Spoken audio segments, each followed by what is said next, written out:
Bro, what the fuck is up with this rally? Ethereum touching almost 3,800. Bitcoin just hit 49,000. This shit is insane, bro. If Bitcoin or Ethereum they manage to keep running, if Bitcoin goes back to 50K, this is gonna be nuts. Um, I'm officially canceling my shorts, or I haven't even opened them yet, right? I was gonna open them at the end of the week when we actually had a bear trigger. I still think there's a chance that we fall, but I'll be completely honest with you guys. Still think there's a chance that we drop, but you guys know I don't do anything unless there's confirmation. Um, some things I did notice, and to keep your eyes out, is Link has been starting to run pretty heavily compared to everything else.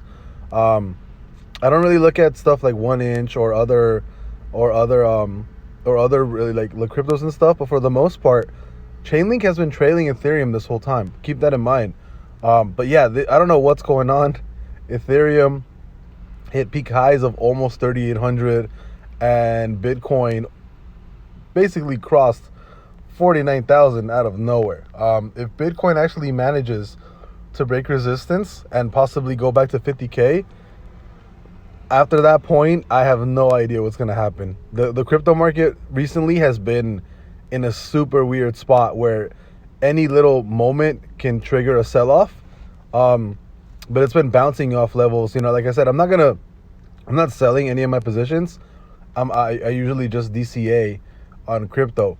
But yeah, this is weird. These moves are definitely 100% weird, man. It's I don't know what's going on. Everything is just moving hard to the downside or hard to the upside. And at this point, I don't know where stuff is gonna go, and I'm just gonna be waiting for confirmation instead of making videos between the week of where I think it's gonna go without really any confirmation on TA side. So yeah, it's weird, man. They're acting up, and I have no idea what kind of money is going into into crypto. It's weird.